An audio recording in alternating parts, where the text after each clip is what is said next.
আমার বয়স 20 বছর।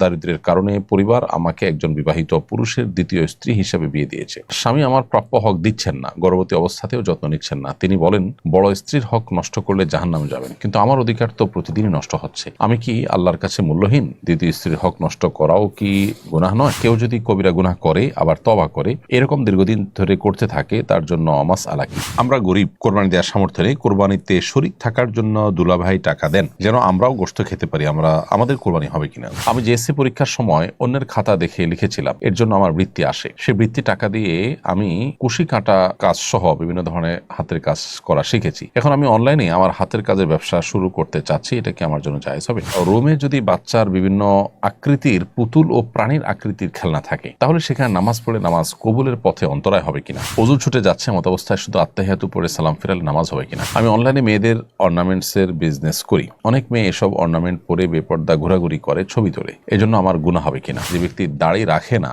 তাকে কি সালাম দেওয়া যাবে? সন্তান না হলে কি ডক্টরের কাছ থেকে ওষুধ খাওয়া যাবে? এটা কি জায়েজ? শুনলাম মৃত্যুর পর ভাই বোন আর দেখা হবে না, কথাটা কতটুকু সত্য? ঠিক কি পরিমাণ পাপে লিপ্ত হলে একজন মুসলমান ব্যক্তির অন্তরে সিল মেরে দেওয়া হয়? এই সিল থেকে পরিত্রাণ পাওয়ার উপায় কি? স্বামীর সাথে থাকা অবস্থায় স্ত্রীর যদি যাকাত পরিমাণ সম্পদ থাকে, তাহলে কি স্ত্রীকে নিজস্ব অর্থে কোরবানি দিতে হবে? কারো যদি নেশাব পরিমাণ সম্পদ না থাকে তবুও সারা বছর তিল তিল করে জমিয়ে কোরবানি দেওয়া যাবে কিনা? আমার ননদরা আমাকে অপছন্দ করে, বদনাম করে ও ক্ষতি করার চেষ্টা করে। স্বামী সবসময় তাদের পক্ষ নেয়, আমার কথা বিশ্বাস করে না। শ্বশুর শাশুড়ি নেই, তাই স্বামী চায় আমি তাদের মন জয় করি, কিন্তু 8 বছরে তা সম্ভব হয়নি। এখন আমি যোগাযোগ কমিয়ে দিয়েছি, এদিকে আমি ভুল করছি? বলদ গরু দিয়ে কোরবানি করা যাবে কিনা? স্বামী যদি স্ত্রীকে বলে তোমার রাগ বা স্বভাব আমার মায়ের মতো, তাতে কি জিহার হয়ে যাবে? জন্মদিনে কি বিয়ে করা যাবে? মুরব্বীরা বলেন জন্মদিনে বিয়ে করলে নাকি সংসার ঠিক। কোরবানি কার জন্য ওয়াজিব? সন্তানের টাকায় বাবা কোরবানি দিতে পারবে কিনা? তোমার সমাজের অনেক পরিবারের শাশুড়ি ও বউয়ের মাঝে কলহ লেগে থাকে, এ ধরনের সমস্যার সমাধানের উপায়টা কি? ওযু করে এসে সন্তানকে দুধ খাওয়ালে কি ওযু নষ্ট হবে কিনা? নামাজের ভেতর শেষ বৈঠকের সময় দোয়া মাসুরের পর ইস্তেগফার বা সাইয়্যিদুল ইস্তেগফার পড়া যাবে কিনা? শরীকে কোরবানি দিলে সবাইকে কি সমান টাকা দিতে হবে? কেউ কম বেশি দিতে পারবে? মোনালিসা আপনি লিখেছেন, আমার স্বামী একজন নামাজি লোক, তাবলিগ করে, বেশিরভাগ সময় ইসলামের পথে সময় ব্যয় করে, কিন্তু স্ত্রীকে সময় দেয় না, তাকে কিছু নাসিহা করুন। দেখুন, আমাদের অনেক ভাইদের মধ্যে এই রোগ দেখা দিয়েছে আজকাল, যে আমরা পরিবারকে পর্যাপ্ত সময় দেই না, অথচ আমরা দিনের কাজ করি, দিন প্রচারের কাজ করি, অন্যান্য ভালো কাজ করি। ভালো কাজগুলো তো ভালো সন্দেহাতীতভাবে, কিন্তু এই যে পরিবারকে সময় না দেওয়া, স্ত্রীকে সময় না দেওয়া, এটা কোনো অবস্থাতে ভালো কোনো বিষয় নয়। বিধায় এই বিষয়টাতে আমাদের সর্বোচ্চ দায়িত্বশীলতার পরিচয় দিতে হবে এবং আল্লাহকে ভয় করে চলতে হবে। একজন মানুষ তিনি যদি দিন বুঝে থাকেন, তাহলে সেক্ষেত্রে পরিবারকে সময় দেওয়ার গুরুত্ব তার বোঝা উচিত। আমাদের প্রিয় নবী সাল্লাল্লাহু আলাইহি ওয়াসাল্লাম পরিবারকে কি পরিমাণ সময় দিতেন, আমরা তার জীবনের দিকে তাকালে দেখতে পাই যে তিনি সাধারণ অবস্থাতে তার নির্ধারিত দিনের কাজ শেষে পরিবারের কাছে ফিরে যেতেন, পরিবারের সাথে তাদের ঘরোয়া কাজে সামিল হতেন এবং হাতের কাজগুলো নিজে নিজে করতেন, পরিবারকে হেল্প করতেন তাদের কাজে। আবার তিনি সফরে যখন যেতেন তাদেরকে সাথে নিয়ে তাহলে কি পরিমাণ সময় তাদেরকে দিয়েছেন। আমরা আজকাল ঘরে থাকলেও মোবাইল ইত্যাদিতে ব্যস্ত থাকি, পরিবারকে সময় দেই না, আর বাহিরে অনেক সময় অনেক ব্যস্ত সময় পার করি, পরিবারের খোঁজখবর নেওয়ার সুযোগ পাই না। এটা অনুচিত একেবারেই। নবী করিম সাল্লাল্লাহু আলাইহি ওয়াসাল্লাম বলেছেন, খায়রুকুম লিআহলিহি ওয়া আনা খায়রুকুম লিআহলি। তোমাদের ভিতরে সবচেয়ে ভালো মানুষ সে যে তার পরিবার, তার স্ত্রীর কাছে ভালো, এবং তোমাদের মধ্যে স্ত্রীর কাছে আমি সবচেয়ে ভালো, এটা তিনি বলেছেন তার সম্পর্কে। অতএব নিজ স্ত্রীর কাছে আপনি ভালো মানুষ হিসাবে উপস্থাপন করার জন্য, তাকে সন্তুষ্ট করার জন্য বৈধ সকল উপায় আপনার অবলম্বন করা উচিত। বিশেষ করে তার হক আদায় করার ব্যাপারে আপনার যত্নশীল থাকা উচিত। মেঘবালিকা এটি থেকে আপনি লিখেছেন, আমার বয়স 20 বছর। দারিদ্র্যের কারণে পরিবার আমাকে একজন বিবাহিত পুরুষের দ্বিতীয় স্ত্রী হিসেবে বিয়ে দিয়েছে। স্বামী আমার প্রাপ্য হক দিচ্ছেন না, গর্ভবতী অবস্থাতেও যত্ন নিচ্ছেন না। তিনি বলেন বড় স্ত্রীর হক নষ্ট করলে জাহান্নামে যাবেন, কিন্তু আমার অধিকার তো প্রতিদিনই নষ্ট হচ্ছে। আমি কি আল্লাহর কাছে মূল্যহীন? দ্বিতীয় স্ত্রীর হক নষ্ট করাও কি গুনাহ নয়? অনুগ্রহ করে এই বিষয়ে আমার স্বামীকে নসিহত করুন। বোন, আপনার স্বামী যিনি একাধিক বিবাহ করেছেন, নিশ্চয়ই তিনি এটি জানার কথা। আল্লাহ সুবহানাহু ওয়া তাআলা বলেছেন, ফাইন খিফতুম আল্লা তা'দিলু ফাওয়াহিদা ওয়া মা মালাকাত আইমানুকুম। তোমাদের কেউ যদি একাধিক বিয়ে করলে স্ত্রীদের মধ্যে সমতা বজায় রাখাটার ব্যাপারে তার আশঙ্কা হয় যে তিনি এটা করতে পারবেন না, তাহলে তার জন্য একজন স্ত্রীকে বিয়ে করাটাই অনুমোদিত, তার জন্য একাধিক বিয়ে করা জায়েজই হয়নি। আবু হুরায়রা রাদিয়াল্লাহু তাআলা আনহু থেকে বর্ণিত একটা হাদিস রয়েছে সুনান আবু দাউদে, সেখানে তিনি বলেছেন, নবী করিম সাল্লাল্লাহু আলাইহি ওয়াসাল্লাম বলেছেন, মান কানাত লাহু ইমরাতানি ফামালা ইলা আহাদিহিমা, যে ব্যক্তির একাধিক স্ত্রী আছে এবং কোন একজনের দিকে যদি সে ঝুঁকে যায় যা ইয়াউমুল কিয়ামতি ওয়া শাক্কু মাইল, তাহলে সে কিয়ামতের ময়দানে আসবে এমন অবস্থায় যে তার ঘাড় ঘোরানো থাকবে, অর্থাৎ এটা এক ধরনের শাস্তি তার জন্য। অতএব আপনার স্বামী তাকে আমরা বলতে চাই যে আল্লাহকে ভয় করুন এবং স্ত্রীদের মধ্যে সমতা বজায় রাখুন। আপনার প্রথম স্ত্রীকে যতটুকু সময় দিবেন দ্বিতীয় স্ত্রীকে ততটুকু সময় দিতে হবে। প্রথম স্ত্রীর জন্য যা যা আপনি খরচ করবেন দ্বিতীয় স্ত্রীর জন্য তা আপনাকে খরচ করতে হবে। এই বিষয়টি আমাদের একাধিক বিয়ে যারা করেছেন তাদেরকে অবশ্যই মেনটেন করতে হবে।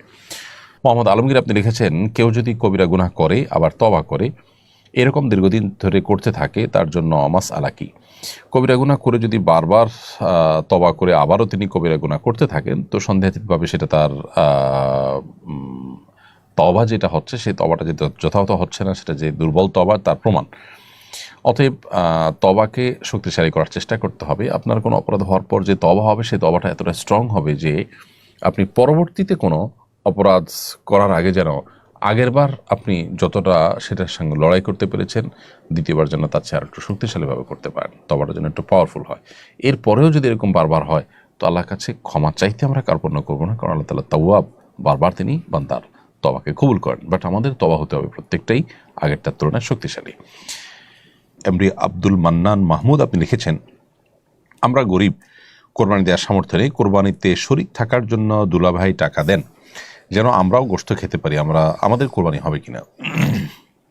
ভাই আব্দুল মান্নান মাহমুদ, আপনার দুলাভাই যে টাকাটা দেন একটি পূর্ণাঙ্গ কোরবানি করার জন্য যদি টাকা দেন, সেটি হতে পারে আপনার দুলাভাইয়ের পক্ষ থেকে কোরবানি, যে তার তো কোরবানির পশুটা আপনারা জবাই করে গোশত খেয়ে নেন। এটা হলো কোরবানিটা তার হবে, সবটা তার হবে, গোশত খাওয়াটা আপনাদের হবে, এটা জায়েজ। আর যদি আপনাদেরকে তিনি টাকা দেন এই উদ্দেশ্যে যে আপনাদের তরফ থেকে, অর্থাৎ আপনার দুলাভাই টাকা দিয়েছেন আপনার বাবা, আপনার মা বা আপনাদের কারোর তরফ থেকে যেন কোরবানি দেন, এবং এটা শুধু গোশত খাওয়ার উদ্দেশ্যে না দিয়ে বরং আপনাদের কোরবানির সওয়াবটা যেন হয় সেই রকম উদ্দেশ্যে যদি দেন এবং আপনারা সেই উদ্দেশ্যে নেন, তাহলে সেক্ষেত্রে আপনাদের যার তরফ থেকে কোরবানির জন্য তিনি টাকা দিবেন তার তরফ থেকে পূর্ণাঙ্গ একটি কোরবানি বা একটা শরীক কোরবানি হবে এবং গোশত খাওয়া আপনাদের জন্য হালাল হবে এবং সেই সাথে কোরবানির সওয়াব আপনারা পাবেন। আর যদি আপনাদেরকে জাস্ট গোশত খাওয়ার জন্যই দেন, তাহলে সেক্ষেত্রে উদ্দেশ্য যদি গোশত খাওয়া হয় তাহলে কোরবানির সওয়াবটা আসলে পাওয়া যাবে না। আমি জিএসসি পরীক্ষার সময় অন্যের খাতা দেখে লিখেছিলাম, এর জন্য আমার বৃত্তি আসে। সে বৃত্তি টাকা দিয়ে আমি কুশি কাঁটা কাজ সহ বিভিন্ন ধরনের হাতের কাজ করা শিখেছি। এখন আমি অনলাইনে আমার হাতের কাজের ব্যবসা শুরু করতে চাচ্ছি, এটা কি আমার জন্য জায়েজ হবে? আপনি যে জিএসসি পরীক্ষা দিয়েছেন অন্যের খাতা দেখে, যদি এমন হয় যে আপনি যে বৃত্তিটা পেয়েছেন এটা আসলে পুরাটুকুই ওই যে চুরি করে লেখা বা অন্যের খাতা দেখে লেখার ফলে এসেছে, তাহলে এই টাকাটা আপনার জন্য হালাল নয়। ওই পরিমাণ টাকা যেটা আপনি গ্রহণ করেছেন বৃত্তি হিসাবে, সে টাকা সরকারের কাছ থেকে পেয়ে থাকলে, সরকারকে অন্য কোনো অথরিটির কাছ থেকে পেয়ে থাকলে তাদের কাছে এটি ফেরত দেওয়াটা আপনার কর্তব্য। মারিয়াম আক্তার ইভা আপনি লিখেছেন, রোমে যদি বাচ্চার বিভিন্ন আকৃতির পুতুল ও প্রাণীর আকৃতির খেলনা থাকে তাহলে সেখানে নামাজ পড়ে নামাজ কবুলের পথে অন্তরায় হবে কিনা? বোন মারিয়াম, রোমে বাচ্চার পূর্ণাঙ্গ কোনো আকৃতির পুতুল বা প্রাণীর আকৃতির কোনো খেলনা থাকলে সেখানে নামাজ না পড়ে অন্যত্র নামাজ পড়া উচিত। এটি প্রথমত ফেরেশতা প্রবেশের ক্ষেত্রে বাধা সৃষ্টি হয়, রহমতের ফেরেশতা আসে না। এখানে আমাদের আয়েশা রাদিয়াল্লাহু তাআলা আনহা পুতুল নিয়ে খেলা করেছেন, একটা প্রাণীর পুতুল নিয়ে খেলা করেছেন মর্মে একটা হাদিস পাওয়া যায়। সেই হাদিসের ব্যাখ্যা অবশ্য উলামায়ে কেরাম বলেছেন যে এখানে প্রাণীর অবয়বটা হয়তো ছিল, পূর্ণাঙ্গভাবে একটা প্রাণীর চোখ মুখ কান যেরকম থাকে ওইরকম হয়তো ছিল না। কারণ নবী করিম সাল্লাল্লাহু আলাইহি ওয়াসাল্লাম যেখানে বলেছেন যে লা তাদখুলুল মালায়েকাতু বাইতান ফিহি কালবুন ওয়া সূরা, যেখানে কোনো যে ঘরে কোনো প্রাণীর ছবি আকৃতি অবয়ব ভাস্কর্য ইত্যাদি থাকে এবং কুকুর থাকে, সেখানে রহমতের ফেরেশতা প্রবেশ করেন। সেখানে নবী সাল্লাল্লাহু আলাইহি ওয়াসাল্লামের বাসায় এটা কীভাবে হতে পারে? অতএব এটি নিশ্চয়ই এমন ছিল যেটিতে পূর্ণাঙ্গ অবয়ব বোঝা যায়নি, জাস্ট ডামি বোঝা গেছে এরকম কিছু।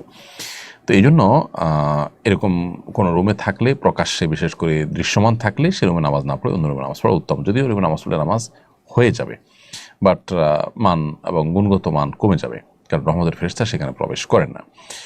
মামুন হাসান আপনি লিখেছেন, অজু ছুটে যাচ্ছে মত অবস্থায় শুধু আত্তাহিয়াতু পড়ে সালাম ফেরালে নামাজ হবে কিনা? অজু ছুটে যাচ্ছে এরকম অবস্থায় যদি আপনি শুধু আত্তাহিয়াতু পড়েন এবং আত্তাহিয়াতু পড়ে তারপরে আপনি যদি সালাম ফেরান তাহলে সেক্ষেত্রে নামাজ হয়ে যাবে, কারণ দুরুদ এবং দোয়া মাসুরা বিশুদ্ধ মত অনুযায়ী এটা ওয়াজিব নয়, যার কারণে আত্তাহিয়াতু পড়ে আপনি সালাম ফিরে তারপরে আপনার প্রয়োজন আপনি পূরণ করলেন, সেটি জায়েজ আছে। আমি অনলাইনে মেয়েদের অর্নামেন্টসের বিজনেস করি। অনেক মেয়ে এসব অর্নামেন্ট পরে বেপর্দা ঘোরাঘুরি করে, ছবি তোলে, এজন্য আমার গুনাহ হবে কিনা?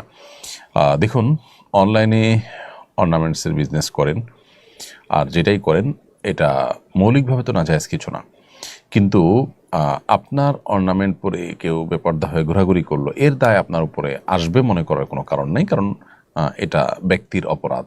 আপনার অর্নামেন্টস ব্যবহার করে তিনি কি করবেন এত দূরের চিন্তা আপনার করা শরিয়া দৃষ্টিকোণ থেকে জরুরি নয়। এস বাইজিদ এসকে আপনি লিখেছেন, যে ব্যক্তি দাড়ি রাখে না তাকে কি সালাম দেওয়া যাবে? দেখুন, যিনি দাড়ি রাখেন না তাকে সালাম দিতে কোনো অসুবিধা নেই। শরীয়ত আমাদেরকে বলে না যে দাড়ি বিশিষ্ট লোকদেরকে দেখে দেখে সালাম দাও। নবী সাল্লাল্লাহু আলাইহি ওয়াসাল্লাম বলেছেন, তুমি সালাম দাও যাকে চিনে তাকে, যাকে চিনো না তাকেও। এই জন্য সালাম আমরা সবাইকে দেওয়ার চেষ্টা করবো ইনশাআল্লাহ, যদি তিনি মুসলিম বলে মনে হয়। হ্যাঁ, কেউ মুসলিম অমুসলিম সন্দেহ হলো, মুসলিম জনপদে অবশ্য বেশিরভাগ মানুষ মুসলিম, যেখানে সেখানে আপনার সন্দেহ করার দরকার নেই। যেখানে অমুসলিম প্রধান সেখানে অবশ্য মুসলিম হওয়ার কোনো আলামত না থাকলে আপনি সালাম দেওয়া থেকে বিরত থাকবেন। মারিয়া ইসলাম আপনি লিখেছেন, সন্তান না হলে কি ডক্টরের কাছ থেকে ওষুধ খাওয়া যাবে? এটা কি জায়েজ? অবশ্যই সন্তান হওয়ার জন্য কোনো ঔষধ, কোনো চিকিৎসা আপনি সেবা গ্রহণ করতে পারেন, যদি শরিয়ার কোনো সীমা লঙ্ঘন হওয়ার মতো বিষয় সেখানে না থাকে, কোনো অসুবিধা নেই। লিয়া আক্তার আপনি লিখেছেন, শুনলাম মৃত্যুর পর ভাই বোন আর দেখা হবে না, কথাটা কতটুকু সত্য? ভাই বোনের দেখা মৃত্যুর পর আর হবে না এমন কোনো কথা কোরআন বা সুন্নাহ কোথাও আছে বলে আমাদের জানা নেই। অতএব এটি একান্ত কারোর মন গড়া কথা। যদি ভাই বোন জান্নাতি হয়ে থাকেন তাদের সাথে সাক্ষাৎ হবে, কিয়ামতের ময়দানে সাক্ষাৎ হতে পারে। আল্লাহ তাআলা বলেছেন, ইয়াউমা ইয়াফিরুল মারউ মিন আখিহি ওয়া উম্মিহি ওয়া আবিহি, মানুষ কিয়ামতের ময়দানে নিজের ভাইকে দেখে পলায়ন করবে। তাহলে যে দেখা হবে না এ কথা তো সঠিক নয়। এরপরে প্রশ্ন হলো, ঠিক কি পরিমাণ পাপে লিপ্ত হলে একজন মুসলমান ব্যক্তির অন্তরে সিল মেরে দেওয়া হয়? এই সিল থেকে পরিত্রাণ পাওয়ার উপায় কি? দেখুন, আমরা তিনটি গুনাহ বা অপরাধের কথা বলবো, যে তিনটি গুনাহ বা অপরাধের ফলে মানুষ অন্তরে মোহর মেরে দেওয়ার কথা হাদিসে বর্ণিত হয়েছে। তার ভিতরে একটা হলো বারবার গুনাহ করতে থাকা। একই অপরাধ যদি বেপরোয়াভাবে মানুষ বারবার করতে থাকে তখন তার অন্তরে আসলে মোহর মেরে দেওয়া হয়, বা অন্তরে সত্য অসত্য নিরূপণ করার শক্তি হারিয়ে ফেলে। মোহর মারা বলতে, সিল মারা বলতে আপনার কোনো একটা স্বচ্ছ আয়না, সেটা দিয়ে মানুষ ভালো মন্দ দেখে, চেহারা ত্রুটি বিচ্ছুতি দেখতে পায়, কিন্তু যখন সে আয়নাটাতে ময়লা পড়ে ভরে যায় তখন সেটা দিয়ে আর সত্য অসত্য, ভালো মন্দ, সুন্দর অসুন্দর এটা দেখা যায় না। তো মানুষের অন্তরে যখন মোহর মেরে দেওয়া হয় তখন সে অন্তর দিয়ে ভালো মন্দ বোঝার ক্ষমতা তার হারিয়ে ফেলে, এবং এটা খুব ডেঞ্জারাস একটা বিষয় যে সে তার তওবা করে জীবনকে পরিবর্তন করার সুযোগ কমই পায়। এরকম একটি বিষয় হলো যে বারবার কোনো লোক যখন পাপাচারে লিপ্ত হয়, এ সম্পর্কে মুসনাদ আহমদ একটি হাদিস, প্রসিদ্ধ হাদিস রয়েছে যে আমরা অনেকে শুনেছি। নবী সাল্লাল্লাহু আলাইহি ওয়াসাল্লাম বলেছেন, কোনো ইমানদার বান্দা যখন কোনো গুনাহ করে তখন তার অন্তরে একটা কালো দাগ পড়ে, যখন সে আবার গুনাহ করে আরেকটা দাগ পড়ে, আর যদি গুনাহ করে সে তওবা করে ওটা মুছে যায়, আর যদি তওবা না করে তাহলে আরেকটা, ওটা তো আসেই, আবার গুনাহ করলে আবার আরেকটা দাগ পড়ে। এভাবে বাড়তে বাড়তে একটা পর্যায়ে তার অন্তর ময়লায় পরিপূর্ণ হয়ে যায়। অন্তরের উপরে আয়নার মতো করে, আয়না স্বচ্ছ আয়না যেরকম দাগ পড়ে যায়, তার পুরো অন্তরের উপরে দাগ পড়ে যায়। এরপরে নবী সাল্লাল্লাহু আলাইহি ওয়াসাল্লাম কোরআনে আয়াত তেলাওয়াত করেছেন, কাল্লা বাল রানা আলা কুলুবিহিম মা কানু ইয়াকসিবুন। এরকম বারবার পাপাচার করতে করতে মানুষ অন্তরে উপরে জং ধরে যায়, লোহার উপরে যেরকম জং ধরে যায় এরকম ময়লা পড়ে যায়, মরিচিকা পড়ে যায়। তাহলে এটা একটা বিষয় যেটার ফলে মানুষ অন্তর মহরম মারার মতো একটা পর্যায়ে চলে যায়। আল্লাহ মাফ করুক, একই গুনাহ বারবার করতে করতে। দ্বিতীয়ত, লাগাতার 3 সপ্তাহ বেশি জুমার নামাজ তরক করলে তাদের অন্তরে মোহর মেরে দেওয়া হয়। এ সম্পর্কে সুনান আবু দাউদে হাদিস বর্ণিত হয়েছে। নবী করিম সাল্লাল্লাহু আলাইহি ওয়াসাল্লাম বলেছেন যে, মান তারাকা সালাসা জুমাইন তাহাবুনান, যে ব্যক্তি অলসতা বশত 3 জুমা পরিহার করলো, ত্যাগ করলো, পড়লো না, তবে আল্লাহ আলা কলবে, তার অন্তরে আল্লাহ তাআলা মোহর মেরে দেন। যারা দূর দেশে প্রবাসে আছেন, যত কষ্ট হোক জুমার নামাজ তাদের পড়া উচিত। এভাবে মাসকে মাস আপনি জুমা তরক করলেন, এটা খুবই ভয়াবহ একটি বিষয়। আর সর্বশেষ যেটি, সেটা হলো যে কুফরি কাজ করলে, কারণ আল্লাহ তাআলা কোরআনে কারিমে বলেছেন, বলতবা আল্লাহ আলাইহা বিকুফরিহিম, কুফরির কারণে অনেকের অন্তরকে আল্লাহ তাআলা মোহর মেরে দেন। অতএব আল্লাহর কুফরি হয়, আল্লাহর প্রতি অস্বীকৃতি হয়, অস্বীকার করা হয় আল্লাহর কোনো বিষয়কে, সেরকম গুনাহ থেকে আমরা বেঁচে থাকার চেষ্টা করবো। আল্লাহ তাআলা আমাদের অন্তরগুলোকে সবসময় হক এবং সত্যকে গ্রহণ করার জন্য উপযোগিতা দান করুন। এরপর দিয়া আহমেদ লিখেছেন, স্বামীর সাথে থাকা অবস্থায় স্ত্রীর যদি জাকাত পরিমাণ সম্পদ থাকে তাহলে কি স্ত্রীকে নিজস্ব অর্থে কোরবানি দিতে হবে? স্বামীর সাথে আছেন, স্ত্রী হিসাবে আপনার আলাদা সম্পদ আছে, সেক্ষেত্রে ফোকায়ে হানাফের মধ্যে আপনি আলাদা কোরবানি দিবেন, যেহেতু আপনি সামর্থ্যবান প্রাপ্তবয়স্ক একজন মানুষ। মোহাম্মদ তাওহীদ লিখেছেন, নামাজরত অবস্থা যদি কোনো নেগেটিভ চিন্তা ভাবনা আসে তাহলে নামাজ ছুটে যাবে কিনা? নেগেটিভ চিন্তা ভাবনা আসলে নামাজ ছুটে যাবে না, তবে আল্লাহর অস্তিত্ব সম্পর্কে বাজে চিন্তা যদি আসে, সাথে সাথে সেটা আপনি ডাইভার্ট করে ভালো চিন্তায় রূপান্তর করার বা তওবা করার বা অন্য দিকে নিয়ে যাওয়ার চেষ্টা করবেন, কিন্তু এর কারণে নামাজ নষ্ট হবে না। আর ইচ্ছাকৃতভাবে এরকম চিন্তা যদি আপনি করেন সেটা গুনাহের কথা, কিন্তু সেটা নামাজ নষ্ট হওয়ার সম্পর্ক নেই। জেসমিন নাহার আপনি লিখেছেন, কারো যদি নেশাব পরিমাণ সম্পদ না থাকে তবুও সারা বছর তিল তিল করে জমিয়ে কোরবানি দেওয়া যাবে কিনা? কারণ নেশাব পরিমাণ সম্পদ না থাকলেও সারা বছর আপনার অল্প অল্প করে যদি জমান জমিতে নিয়ে কোরবানি দেন, অবশ্যই সেটা জায়েজ আছে। এটা তো নফল হবে, তার জন্য অবশ্যই করে না, কিন্তু আর্থিক ইবাদত কারোর উপরে শরীয়ত বর্তায় নাই, কিন্তু তিনি নিজের চেষ্টা যদি করেন তো সেক্ষেত্রে অবশ্যই সেটা তার জন্য প্রশংসনীয় হতে পারে এবং জায়েজ তো বটেই। শারমিন সুলতান আপনি লিখেছেন, আমার ননদরা আমাকে অপছন্দ করে, বদনাম করে ও ক্ষতি করার চেষ্টা করে। স্বামী সবসময় তাদের পক্ষ নেয়, আমার কথা বিশ্বাস করে না। শ্বশুর শাশুড়ি নেই, তাই স্বামী চায় আমি তাদের মন জয় করি, কিন্তু 8 বছরে তা সম্ভব হয়নি। এখন আমি যোগাযোগ কমিয়ে দিয়েছি, এদিকে আমি ভুল করছি? আপনার ননদ বা আপনার দেবর ভাসুর এদের সাথে আপনার আসলে ননদদের সাথে বিশেষ করে আপনি জানতে চেয়েছেন, তাদের সাথে যোগাযোগ রক্ষা করা আপনার জন্য আবশ্যক না। অতএব এখানে আপনি যোগাযোগ কমিয়ে দিলে আপনি গুনাহগার হবেন না। বিশেষ করে আপনি যখন তাদের দ্বারা কষ্ট পান সেক্ষেত্রে আপনি কিছুটা কমিয়ে দিলে অসুবিধা নেই, বাট স্বামীর দিক বিবেচনা করে সুখী জীবনযাপনের প্রয়োজনে আপনি চেষ্টা করবেন সাধ্য অনুযায়ী ছাড় দেওয়া, যেটা আপনি অনেকদিন করে আসছেন। আল্লাহ আপনাকে সবর তৌফিক দান করুন। এরপরে মোশাররফ পারভেজ, এটা আলাদা আলাদা করে লেখা। আপনি এর থেকে লিখেছেন, বলদ গরু দিয়ে কোরবানি করা যাবে কিনা? অবশ্যই করা যাবে, কোনো অসুবিধা নেই। যে কোনো গরু দিয়ে কোরবানি করা যাবে যদি গরু সুস্থ সবল স্বাভাবিক থাকে এবং 2 বছর বয়স হয়। এরপরে জাহানারা তামান্না আপনি লিখেছেন, স্বামী যদি স্ত্রীকে বলে তোমার রাগ বা স্বভাব আমার মায়ের মতো, তাতে কি জিহার হয়ে যাবে? না, একটা বিশেষ কোনো বিষয়ের ক্ষেত্রে যদি বলে এর কারণে জেহার হবে না, যেটির কারণে স্বামী স্ত্রীর মধ্যে সম্পর্ক থাকে না এবং সম্পর্কের স্বাভাবিক গতি নষ্ট হয়, সেরকম কিছু হবে না। বিশেষ কোনো গুণ বা বৈশিষ্ট্যের ক্ষেত্রে যদি এরকম স্ত্রীকে মায়ের সাথে তুলনা করা হয়। এমডি হাবিব আপনি লিখেছেন, জন্মদিনে কি বিয়ে করা যাবে? মুরব্বীরা বলেন জন্মদিনে বিয়ে করলে নাকি সংসার টিকে না। এটা একেবারেই অনর্থকতা, কুসংস্কারচ্ছন্নকতা। যে কোনো দিন বিয়ে হতে পারে, জন্মদিনে বিয়ে হতে কোনো অসুবিধা নেই। মোহাম্মদ সাব্বির সরকার লিখেছেন, কোরবানি কার জন্য ওয়াজিব? সন্তানের টাকায় বাবা কোরবানি দিতে পারবে কিনা? কোরবানি তার জন্য ওয়াজিব যার কোরবানি দিনগুলোতে যাকাত আবশ্যক হওয়ার মতো সম্পদ থাকে। আনুমানিক 80 থেকে 85 হাজার টাকা হইলেই এখন 52.5 ভরি রূপা কেনা যায়। এই পরিমাণ টাকা কেনা, রূপা কেনার মতো টাকা থাকলেই তার উপরে কোরবানি আবশ্যক হবে দিনগুলোতে। আর সন্তান যদি বাবাকে কোরবানি করার জন্য টাকা দেয়, পশু কিনে দেয়, তো অবশ্যই বাবার তরফ থেকে সেটি করতে পারে। জেহাদুদ্দিন আপনি লিখেছেন, বর্তমান সমাজের অনেক পরিবারে শাশুড়ি ও বউয়ের মাঝে কলহ লেগে থাকে, এ ধরনের সমস্যার সমাধানের উপায়টা কি? বেশিরভাগ পরিবারগুলোতেই দাম্পত্য কলহ মূলত বউ শাশুড়িকে ঘিরেই শুরু হয় এবং এটির ফলশ্রুতিতে কত ছেলে যে এ পর্যন্ত আত্মাহুতি দিতে হয়েছে বা তারা আত্মহত্যার পথ বেছে নিয়েছেন অনাকাঙ্ক্ষিতভাবে, অপ্রত্যাশিতভাবে, সেটা আসলে বলার অপেক্ষা রাখে না। তো বউ শাশুড়ির মাঝে যে কলহ, এই কলহ দূরের উপায়টা কি? এটা দূরের উপায় হলো, প্রত্যেকটা মানুষের দায়িত্ব আছে, তার কর্তব্য আছে এবং তার অধিকারের সীমারেখা আছে। এটার জানাশোনা বাড়াতে হবে, এটার আলাপচারিতা বাড়াতে হবে, সচেতনতা সৃষ্টি করতে হবে। আমাদের দেশে যারা মারা সন্তানকে অনেক বেশি ভালোবাসেন, সবার চেয়ে বেশি ভালোবাসেন সন্দেহাতীতভাবে, কিন্তু এই ভালোবাসার কারণে সন্তানকে অনেক সময় মা এমন বেশি আগলে রাখেন যেটা আসলে মা হিসাবে তার অধিকারের সীমা ছাড়িয়ে চলে যায়।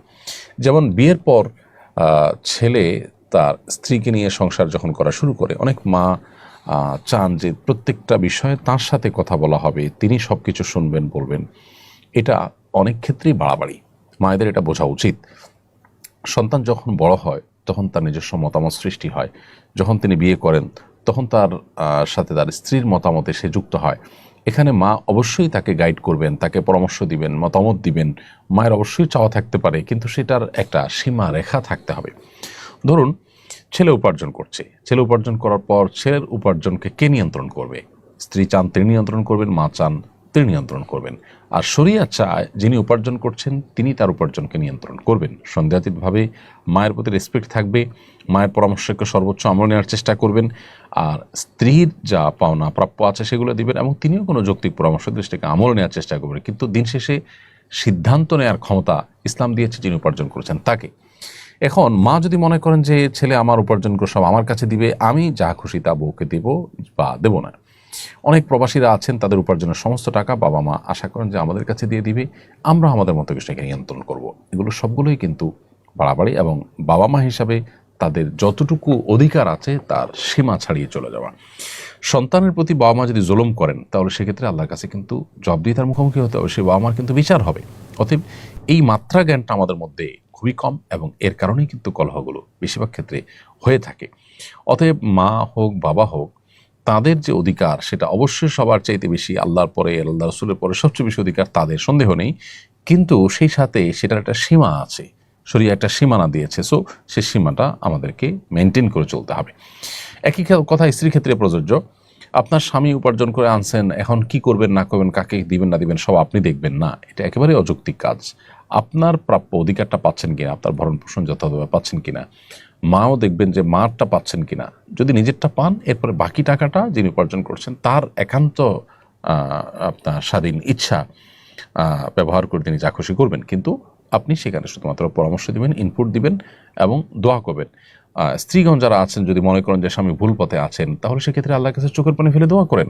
আল্লাহ তো সব কিছু করতে পারেন, আপনি আপনার চেষ্টা করেন, কিন্তু এটা নিয়ে ঝগড়াঝাটি করে বাড়াবাড়ি করে মনোমালিন্য তৈরি করলে তা কারোর জন্য কল্যাণকর হয় না। অতএব এই যে আমাদের যার যার পাওনার সীমারেখা, এটা আমাদের বোঝা উচিত, এবং সেই সাথে দুনিয়া দিন শেষে এখানে আমাদের চাওয়াগুলো সব পূরণ হয়ে যাবে। আমি যা চাইবো সব আমার মন মতোই হতে হবে, না হলে আমি ডিপ্রেসড হয়ে যাব, আমি অনেক বেশি অস্থির হয়ে যাব। এটা একেবারেই একজন ইমানদারের সাথে যায় না। বিধায় আমাদের সহনশীল হতে হবে, ধৈর্যশীল হতে হবে, তাহলে ইনশাআল্লাহ এই পারিবারিক কলহগুলো কমবে। এরপরে হাসনা তারা আপনি ইউটিউব চ্যানেলে আমাদের লিখেছেন, আমি খাবার কম খাই, রোজা রাখি, তাহাজ্জুদ পড়ি, কম ঘুমাই, ফলে দিন দিন স্বাস্থ্যের খুবই অবনতি হচ্ছে। এতে আমার স্বামী আমার উপর অসন্তুষ্ট, তাকে সন্তুষ্ট করতে কি লাইফস্টাইল পাল্টাতে হবে? পরামর্শ কামনা করছি। বোন হাসনা তারা, আপনার স্বামী যদি আপনাকে নফল রোজা রাখতে নিষেধ করেন তাহলে সেটা শুনে আপনার জন্য কর্তব্য। ঠিক একইভাবে নফল নামাজ ইত্যাদি করতে আপনাকে যদি নিষেধ করেন সেগুলো আপনাকে শুনতে হবে। তিনি কোনো ফরজ বিধান যদি আপনাকে পালন করতে নিষেধ করেন, কোনো অন্যায় কাজ করতে বলেন, সেটা অবশ্যই আপনি শুনবেন না। কিন্তু এই জাতীয় নফল বিষয়গুলোতে তিনি আপত্তি জানালে তার সে আপত্তিকে অগ্রাধিকার দেওয়াটা আপনার কর্তব্যের অংশ, এবং এটাই হলো শরিয়ার নির্দেশনা। এবং স্বামী স্ত্রীর মধ্যে দাম্পত্য শান্তি সুখ যেন বজায় থাকে, সেটার জন্য স্বামী স্ত্রী উভয়কে পরস্পর শ্রদ্ধাশীল এবং দায়িত্বশীল হতে, এটা তারই অংশ হিসাবে আপনাকে করতে হবে।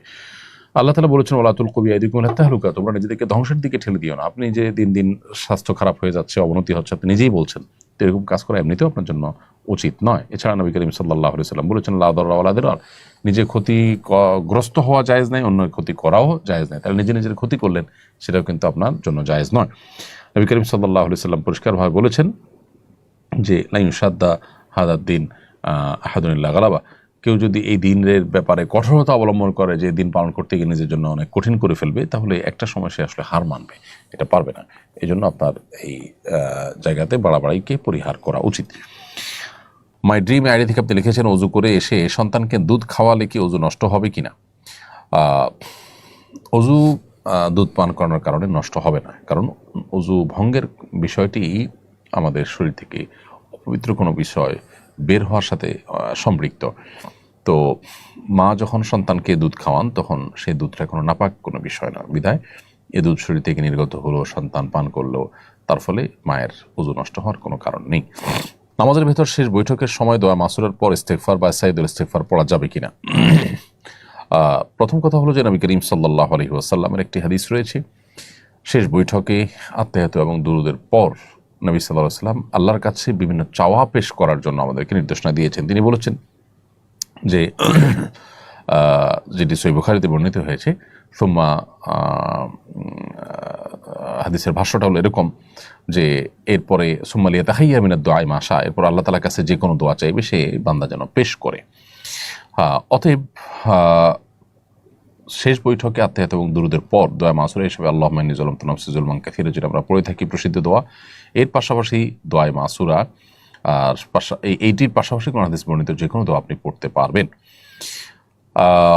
অতএব আমরা হাদিস বর্ণিত দোয়া হিসাবে সাইয়্যিদুল ইস্তিগফার এটা শেষ বৈঠকে নিবেদন করতেই পারি। তারপরে অন্য কোনো দোয়া ইস্তিগফার যেগুলো কোরআন হাদিসে বর্ণিত সেটা আমরা করতে পারি। তবে ফুকাহা হানাফ এক্ষেত্রে মানুষের কথার সাথে মিলে যায় এই টাইপের দোয়া, মানে যেগুলো মানুষ মানুষকে বলে এই জাতীয় কথা যেন না হয়, কোরআন হাদিসের ফরম্যাটের যে দোয়াগুলো আছে সেগুলো যেন হয় বিশেষভাবে, এবং মানুষের পারস্পরিক কথোপকথনের সাথে যেন না মিলে সেরকম দোয়া নিবেদন করার জন্য তারা বলে থাকেন। আর হাম্বলি ফকিরা দুনিয়ার ভোগবিলাস পার্থিব চাহিদা সংক্রান্ত দোয়া করার পর নিষেধ আরোপ করেন। তবে হাদিসের যে ভাষ্যটা সেটা অবশ্য পরিষ্কার, ফুম্মালিয়া তাহিয়ার মিনাদ দোয়াই মাশা, নবী সাল্লাল্লাহু আলাইহি ওয়াসাল্লাম বলেছেন এরপরে যে কোনো দোয়া চাইবে বান্দা যেন নিবেদন করে। এখানে যে কোনো দোয়া বলতে কোরআন বা হাদিসে বর্ণিত দোয়া, নিজের ভাষায় বা মনমতো যে কোনো দোয়া শেষ বৈঠকে করা যাবে না। এরপর প্রশ্ন করেছেন জাফরিন্স মম কালেকশন আইডি থেকে, আপনি লিখেছেন শরীকে কোরবানি দিলে সবাইকে কি সমান টাকা দিতে হবে, কেউ কম বেশি দিতে পারবে? দেখুন, শরীকে যদি কোরবানি দেন তাহলে সেক্ষেত্রে আপনাকে যে কোনো একটা অংশ নিতে হবে, পূর্ণাঙ্গ একজনকে একটা অংশ নিতে হবে। কোনো এক ব্যক্তি যদি তিনি ভগ্নাংশ নেন, একটা অংশের অর্ধেক নেন, তাহলে কারোরই আসলে কোরবানি হবে না। কারণ হলো সেক্ষেত্রে এটা গোশত খাওয়ার একটা আয়োজন হতে পারে, গোশত বন্টন করার একটা ব্যাপার স্যাপার থাকতে পারে বা হতে পারে, কিন্তু কোরবানি হবে না। কোরবানি হতে হলে আপনাকে 7 ভাগের 1 ভাগ, 2 ভাগ, 3 ভাগ এভাবে পূর্ণাঙ্গ ভাগ নিতে হবে। বাংলাদেশের কোনো হাজি লাগেজে তামাক পাতা, জর্দা কিংবা গুল নিয়ে যান। মাঝে মধ্যে তারা সৌদি ইমিগ্রেশনের ধরাও পড়েন। এ বিষয়ে হাজিদের প্রতি আপনার নির্দেশনা কামনা করছি। খুবই গুরুত্বপূর্ণ একটি প্রশ্ন, এবং আমাদের হজযাত্রীদের সতর্ক থাকা বিশেষ করে এক্ষেত্রে খুবই বাঞ্ছনীয়। সাদা পাতা, তামাক জাতীয় যে সমস্ত জিনিস আছে এগুলো হজযাত্রীরা সাথে নিয়ে যাওয়াটা শরীর দৃষ্টিকোণ থেকেই তো গর্হিত কথা, অনুচিত কাজ। যে জিনিসটা আসলে নেশাদ্রব্য বা তামাক, সেটা আপনি হজে নিয়ে যাচ্ছেন, সেটা আপনি বাইতুল্লাহ নিয়ে যাচ্ছেন, মক্কা নিয়ে যাচ্ছেন, সেটা হজের সফরে আপনি গ্রহণ করবেন, খাবেন। শরিয়ার দৃষ্টিকোণ থেকে এটাই তো অনুচিত কাজ। এই বিষয়গুলো বিশেষ করে তামাক পাতা, তারপরে গুল, এই যে সাদা পাতা ইত্যাদি, এগুলো মানুষের স্বাস্থ্যের জন্য যে ক্ষতিকর সেটি বোঝার জন্য তো আসলে পণ্ডিত হওয়ার প্রয়োজন, আমরা সবাই জানি কম বেশি। তো আল্লাহ সুবহানাহু ওয়া তাআলা বলেছেন ওয়াতুল কুবি আইদিকুম ইলা তাহলুকা, তোমরা নিজেদেরকে ধ্বংসের দিকে ঠেলে দিও না। এটি তো একটা বিষয় আছেই, সব রকমের জর্দার মধ্যেই সে জিনিসটা আছে খুব প্রকটভাবে। এর বাইরে আবার নেশা জাতীয় দ্রব্য বা তামাক জাতীয় দ্রব্য, সেগুলো একজন মুসলমানের জন্য তো এমনিতেই গ্রহণ করা জায়েজ নয়। সেখানে আপনি হজ যাত্রায় বহন করে নিয়ে যাচ্ছেন, সেটা তো আরও গর্হিত কথা। এবার আসা যাক সৌদি ইমিগ্রেশনের বিষয়। সৌদি ইমিগ্রেশন এই জাতীয় বস্তু কারোর সাথে পেলে তাকে পাকড়াও করে, আটক করে।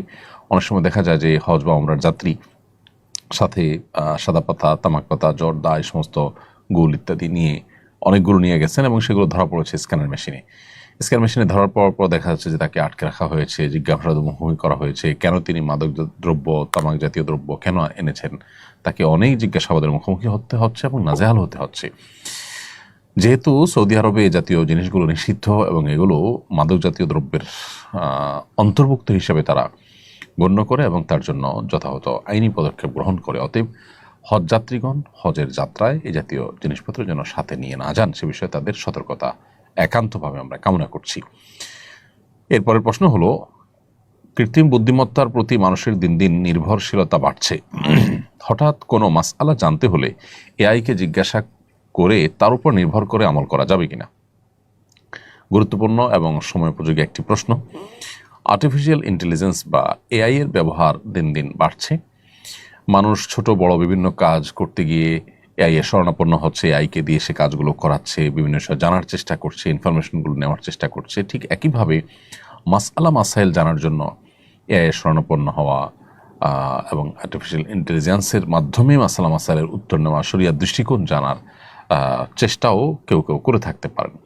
তো এ বিষয়ে শরিয়ার দৃষ্টিকোণ হলো যে আমরা যে কোনো ইলম অর্জন করব, যে কোনো জ্ঞান অর্জন করব, জেনারেল জ্ঞান যদি হয় তাহলে সেক্ষেত্রে এআই এর মাধ্যমে সেটি অর্জন করতে অসুবিধা নেই। এআই এর ব্যবহার অনেক বহুবিধ ব্যবহার করা যেতে পারে। এআই এর ব্যবহারের মাধ্যমে যদি আপনি শরিয়া বিরোধী কোনো কাজ করেন সেটা নিষিদ্ধ হবে, কিন্তু যখন সাধারণ কাজ করবেন সেটা অবশ্যই অনুমোদিত হবে।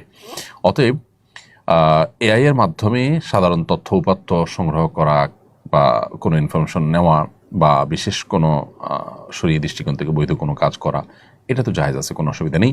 তবে শরীয়তের কোনো মাসআলা মাসাইল, কোনো বিষয়ে হালাল হারাম, আল্লাহর আদেশ নিষেধ এটা জানার জন্য এআই এর শরণাপন্ন হওয়া বা এটার উপর নির্ভর করা জায়েজ হবে না।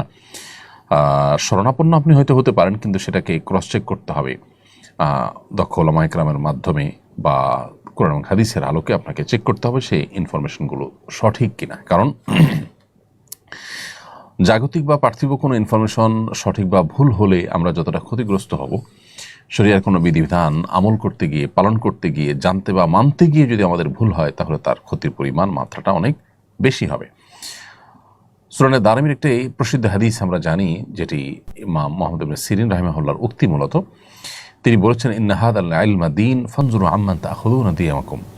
নিশ্চয়ই এই যে ইলম, হাদিসের ইলম, কোরআনের ইলম, এটি দিন, এটা দিনের অংশ। অতএব তোমাদের দিন কার কাছ থেকে গ্রহণ করছো সেটা তোমরা লক্ষ্য করবে। অর্থাৎ নির্ভরযোগ্য সূত্র ছাড়া দিন গ্রহণ করা যাবে না। অতএব এআই বা আর্টিফিশিয়াল ইন্টেলিজেন্স এর উপরেই শুধুমাত্র নির্ভর করলে সেক্ষেত্রে সঠিক মাসআলা পরিপূর্ণ আমরা নাও জানতে পারি। কারণ আর্টিফিশিয়াল ইন্টেলিজেন্স মূলত তার নেটওয়ার্কের ভিতরে যা আছে, সে যা পাবে সেখান থেকে সে আমাদেরকে আসলে কাস্টমাইজ করে কিছু ইনফরমেশন হয়তো দিবে, বাট সেই ইনফরমেশনগুলো সঠিক কিনা, সেখানে ভুলভাল আছে কিনা, সেটা আমাদের চেক করা উচিত। সম্প্রতি একটি মাদ্রাসার হিফজ বিভাগের একজন ছাত্রের মৃত্যু নিয়ে আলোচনা হচ্ছে। অনেকে মনে করছেন অত্যধিক প্রহারে তার মৃত্যু হয়েছে। মাদ্রাসাগুলোতে যে মাত্রাতিরিক্ত শাসন করা হয়, এটা কি শরিয়া অনুমোদিত? মাদ্রাসা কর্তৃপক্ষ, অভিভাবকদের উদ্দেশ্যে কিছু বলুন প্লিজ। প্রথম কথা হলো যে বাচ্চাদেরকে শরিয়ার সীমার মধ্যে থেকে শাসন করার অনুমতি রয়েছে। তবে 10 বছরের আগে যেখানে নামাজের জন্য শাসন করার ব্যাপারে নিষেধাজ্ঞা বা অনুমতি নাই, সেক্ষেত্রে অন্যান্য বিষয়ের জন্য তার আগে তাদেরকে শারীরিকভাবে প্রহার করা একেবারেই গর্হিত কথা। এরপরও যদি শাসন করতে হয়, সেই শাসনটা অবশ্য শরিয়ার সীমানার মধ্যে থাকতে হবে। এটা নির্যাতনের পর্যায়ে যদি চলে যায়, সেটা অবশ্যই অপরাধ হিসেবে গণ্য হবে এবং গুনাহ হিসেবে বিবেচিত হবে। অতএব এরকম নির্দয় শাসন যদি কেউ করেন, তিনি ওস্তাজ হন আর যে হন না কেন, সেটা শাস্তিযোগ্য অপরাধ শরিয়ার দৃষ্টিকোণ থেকেই। অতএব যেই শাসনের ফলে শরীরে দাগ পড়ে যায়, চামড়া ফেটে যায়, হাড় ভেঙে যায়, এরকম শাস্তি দেওয়া শিক্ষার্থীকে কোরআন হাদিসের জ্ঞান দেওয়ার নাম করে, সেটা অবশ্যই ভুল এবং অন্যায়। যারা হেফজখানা বা মক্তব বা মাদ্রাসার শিক্ষকতা করেন, তাদের আল্লাহকে ভয় করা উচিত এবং শরিয়ার সীমানার পরে মাথা তাদের থাকা উচিত। সিভিতে নিজের সম্পর্কে বাড়িয়ে লেখার প্রবণতা রয়েছে। সিভিতে নিজের সম্পর্কে বাড়িয়ে লেখা জায়েজ কিনা? সিভিতে নিজের সম্পর্কে যদি কেউ বাড়িয়ে লেখেন, অতিরিক্ত লেখেন, তাহলে সেটা অবশ্যই সীমালঙ্ঘন এবং নাজায়েজ কাজ। কারণ আপনি যে কোনো ক্ষেত্রে বাড়াবাড়ি করবেন এবং সীমালঙ্ঘন করবেন, সেটা শরিয়া বিরুদ্ধ কথা এবং অন্যায় কথা। অবান্তর, মিথ্যা, এগুলো প্রতারণার অন্তর্ভুক্ত। নবী করিম সাল্লাল্লাহু আলাইহি ওয়াসাল্লাম বলেছেন, মান গাশশা ফালাইসা মিন্না, যে ব্যক্তি কাউকে ধোঁকা দেয়, প্রতারণা করে, সে আমার অন্তর্ভুক্ত নয়। অতএব সিভিতে আপনি অবাস্তব বা মিথ্যা কথা লিখতে পারেন না, এটা গুনাহ হবে। মহিমা জান্নাত বোন, আপনি লিখেছেন জাতীয় সঙ্গীত নিয়ে নানাজন নানান মত দিচ্ছে, এটা নিয়ে কিছু বলবেন? দেখুন, জাতীয় সঙ্গীতটা নিয়ে যত কথাই এ পর্যন্ত হয়েছে, এই কথা তো কেউই অস্বীকার করতে পারেন না যে আমাদের বর্তমানে যে জাতীয় সঙ্গীতটি আছে, রবীন্দ্রনাথ ঠাকুরের লেখা। এই জাতীয় সঙ্গীত বহু আগে লেখা। এই জাতীয় সঙ্গীত যখন লেখা হয়েছে, তখন বাংলাদেশের অস্তিত্ব ছিল না। বাংলাদেশের অস্তিত্বকে মাথায় রেখে জাতীয় সঙ্গীত লেখা হয়নি। এটি অবিভক্ত বাংলাকে উদ্দেশ্য করে বা মিন করে লেখা হয়েছে। অতএব এই জাতীয় সঙ্গীত বাংলাদেশের জাতীয় সঙ্গীত আসলে কিভাবে হয়? এর বাইরে এখানে দেশকে যে মা বলে সম্বোধন করা হয়েছে, এটা হিন্দুদের যে পূজনীয় দেবতাকে তারা মা বলে সম্বোধন করে, সেখান থেকে এসেছে। রবীন্দ্রনাথ নিজে তার বিশ্বাসের জায়গা থেকে সেটি লিখেছেন। আর সংখ্যাগরিষ্ঠ মুসলমানদের দেশে আসলে এই ধরনের কোনো গীত, এ ধরনের কোনো গান, সেটা জাতীয় সঙ্গীত হওয়া একেবারেই অনুচিত কাজ। সন্দেহাতীতভাবে আমি মনে করি যে এটা পরিবর্তন হওয়া উচিত। এটা পরিবর্তনের কথা বললে যারা গেল রব তোলেন, তাদের কাছে আমাদের বিনীত প্রশ্ন যে এটা কি কোরআন বা হাদিস? এটা কি কোনো ধর্মগ্রন্থ যেটার পরিবর্তন করা যাবে না? একটা রাষ্ট্রের সব কিছু যদি পরিবর্তন করা যায়, এটা কেন পরিবর্তন করা যাবে না? পৃথিবীর বহু দেশে জাতীয় সঙ্গীত পরিবর্তন করা হয়েছে, এরকম বহু নজির রয়েছে। সেখানে এই জাতীয় সঙ্গীত পরিবর্তন করতে আপত্তির জায়গাটা কোথায় ঠিক? ব্যক্তি রবীন্দ্রনাথ ঠাকুরকে নিয়ে অনেক আলাপ আলোচনা আছে। তিনি বাংলাদেশ রাষ্ট্র বা ঢাকা বিশ্ববিদ্যালয়গুলো সম্পর্কে তার বিরোধিতা ছিল, তার ক্যারেক্টারের ভালো বা মন্দের দিক থাকতে পারে, তার গুণগ্রাহী যেমন আছে, সমালোচক তেমন আছে, মানুষ হিসেবে থাকতে পারে, সেটা ভিন্ন আলাপ। কিন্তু তার এই সঙ্গীতটা বাংলাদেশের জাতীয় সঙ্গীত হওয়ার কোনো যৌক্তিকতা আদৌ থাকতে পারে কিনা? বাংলাদেশ রাষ্ট্র গঠন হওয়ার পর এই দেশকে ঘিরে বহু দেশাত্মবোধক গান লেখা হয়েছে, বহু গীত লেখা হয়েছে। সেগুলোর মধ্যে কোনো একটাকে জাতীয় সঙ্গীত হিসাবে নির্ধারণ করা বা নতুন করে লেখা, সেটা কোনো অসম্ভব বা কঠিন কোনো বিষয় নয়। বিধায় এই বিষয়টা আমি মনে করি যে ইতিবাচকভাবে দেখা দরকার। এরপরে প্রশ্ন করেছেন, একজন আলেমকে নিয়ে সোশ্যাল মিডিয়া আলোচনা হচ্ছে, তিনি স্ত্রীকে মারধর করেন, অনেকগুলো বিয়ে করেছেন, বিয়ে করেন আর তালাক দেন। এই অভিযোগ তার বিরুদ্ধে। বিয়ে আর তালাকের বিধানের এরূপ যথেচ্ছা ব্যবহার জায়েজ কিনা? দেখুন, এটা দুর্ভাগ্যজনক বাস্তবতা যে একজন আলিম, তার ব্যাপারে এ ধরনের অভিযোগ উঠেছে। অভিযোগ কতখানি সত্য, কতখানি মিথ্যা, সেটা অবশ্য তথ্য উপাত্ত প্রমাণ সাপেক্ষ বিষয়, এবং যথাযথ বিচারের মাধ্যমে হয়তো এটার প্রকৃত সত্য বেরিয়ে আসতে পারে। বাট এটা দুর্ভাগ্যজনক বাস্তবতা যে একজন আলিমকে নিয়ে ধরনের কথা উঠবে এবং সেটা নিয়ে বিশেষ করে গোটা আলেম সমাজের মান সম্মানে টানাটানি দেখা দিবে এবং আলেম সমাজের ইজ্জত নিয়ে টানাটানি দেখা দিবে। এটা অবশ্যই কাম্য নয়। এক্ষেত্রে আমি ব্যক্তিগতভাবে মনে করি যে তাদের উভয়ের, অর্থাৎ স্বামী স্ত্রী, তারা উভয়ে এটাকে ঘরোয়াভাবে এবং আলেমুল আমাদের উদ্যোগে মিটমাট করার চেষ্টা করা দরকার। সোশ্যাল মিডিয়া, সেখান থেকে মূল মিডিয়া এবং সেখান থেকে আদালত ইত্যাদিতে গড়াতে জিনিসটিকে দেখতে দেওয়া উচিত নয়। এটা উভয়ের কর্তব্য। আমি মনে করি উভয় মিলে এটাকে সমাধান করার চেষ্টা আপ্রাণভাবে করা উচিত। যদি না করেন তাহলে সেক্ষেত্রে তারা যেমন ক্ষতিগ্রস্ত হবেন, ঠিক একইভাবে আলেম সমাজেরও এটি ক্ষতির কারণ হবে। অন্যায় যদি কেউ করেন, তিনি স্ত্রী হন কিংবা স্বামী হন, তিনি দিনদার হন কিংবা আলেম হন, অন্যায়কে আমরা অন্যায় বলতে হবে, কিন্তু অন্যায় সাব্যস্ত বা প্রমাণ হওয়া পর্যন্ত হয়তো আমরা অপেক্ষা করব। আমি আশা করব যে তারা উভয় দায়িত্বশীলতার পরিচয় দিবেন এবং সোশ্যাল মিডিয়ার বিপরীতে এটাকে শক্তিশালী কোনো উপায়ে প্রভাবশালী ব্যক্তিবর্গের মাধ্যমে বা যে কোনো উপায়ে তারা এটাকে মিটমাট করার চেষ্টা করবেন। তারা যদি দায়িত্বশীলতার পরিচয় দেন, সেটাই হবে আমাদের জন্য কল্যাণকর। এক নারী নেত্রী দাবি করেছেন, জুমার মসজিদে নারীদের প্রতি বিষোদ্গার ছাড়া আর কোনোভাবে আলোচনা হয় না। সত্যি কি তাই? আপনি একজন খতিব, আপনার অভিজ্ঞতার আলোকে বিষয়ে বলবেন। দেখুন, খুবই দুর্ভাগ্যজনক কথা এটি। যিনি এটি বলেছেন তিনি কতটা দায়িত্বশীল মানুষ, ন্যূনতম তার বিবেককে তিনি জিজ্ঞেস করেছেন কিনা, তার বিবেক তাকে এই কথা বলতে সায় দিয়েছে কিনা আমি জানি না। তিনি কিভাবে এটা বলতে পারলেন? সত্যি এটা বিস্ময়ের ব্যাপার। বাংলাদেশে প্রায় 4 লক্ষ মসজিদ আছে। 100 করে মুসল্লি যদি প্রত্যেকটা মসজিদে গড়ে থাকেন জুমার দিন খুতবা চলাকালীন সময়, তাহলে সেক্ষেত্রে 4 কোটি মানুষ হয়। 4 কোটি মানুষ মিনিমাম। এতগুলো মানুষ প্রত্যেক সপ্তাহে জুমার দিন মসজিদে হাজির হন এবং খতিব সাহেবদের আলোচনা শুনেন। এই 4 কোটি মানুষের মধ্যে 4 জন মানুষই কি সাক্ষ্য দিবেন যে জুমার মসজিদে নারীদের প্রতি বিষোদ্গার ছড়ানো হয়, যেমনটি তিনি বলেছেন? মূলত নারীদেরকে টুল হিসাবে ব্যবহার করে এখানে আজকাল আমরা দেখতে পেয়েছি যে নানাবিধ আপনার স্বার্থ হাসিল করার একটা অপচেষ্টা চলছে। সেখানে আলেমদেরকে, ধর্মকে, দিনকে, ইসলামকে নারীদের মুখোমুখি দাঁড় করার একটা চেষ্টা চলমান আছে। অবশ্য এই চেষ্টা করে খুব একটা লাভ হবে না, কারণ পশ্চিমে এটা অনেক দিন থেকে হয়েছে এবং সেখানে আমরা দেখেছি যে ইসলাম গ্রহণকারী মানুষদের মধ্যে পুরুষদের তুলনায় নারীদের সংখ্যায় বরং অনেক বেশি এবং প্রতিনিয়ত সেটা বাড়তি আছে। অতএব ইসলাম বা আপনার আলেম আমাদেরকে নারীদের মুখোমুখি করার চেষ্টা করে আসলে লাভ হবে না, কারণ প্রত্যেকটা মানুষ তার বিবেককে যখন উন্মুক্তভাবে ছেড়ে দেন এবং তিনি যখন জানার চেষ্টা করেন প্রকৃত সত্য, তিনি দেখেন যে ইসলাম তথা ওলামা ইকরামই হলো নারীদের সবচাইতে বড় শুভাকাঙ্ক্ষী এবং প্রকৃত কল্যাণকারী। অতএব এই যে মিথ্যাচার, সেই মিথ্যাচার এমন মিথ্যাচার এবং ডাহা মিথ্যাচার যায়, এটার আসলে জবাব দেওয়ারও প্রয়োজন সেভাবে আছে বলে আমি মনে করি না। কারণ 4 কোটি মানুষ প্রতি সপ্তাহে যেখানে জুমার নামাজ পড়েন, মসজিদগুলো থেকে যৌতুকের বিরুদ্ধে আলোচনা হয়, নারীদের প্রতি নির্যাতনের বিরুদ্ধে আলোচনা হয়, তাদের শরীয়ত ইসলাম যে তাদের মর্যাদা দিয়েছে, তাদের অধিকার দিয়েছে, সেগুলো নিয়ে আলোচনা করা হয়। সেই মিম্বর সম্পর্কে এই ধরনের বিষোদ্গার, এটা সত্যি দুঃখজনক। এমনি বোরহানুদ্দিন বোরহান লিখেছেন, কিভাবে নিজের ধৈর্য বাড়াতে পারবো? ধৈর্য বাড়ানোর জন্য ধৈর্যশীলদের সংস্রব এটা বেশ উপকারী।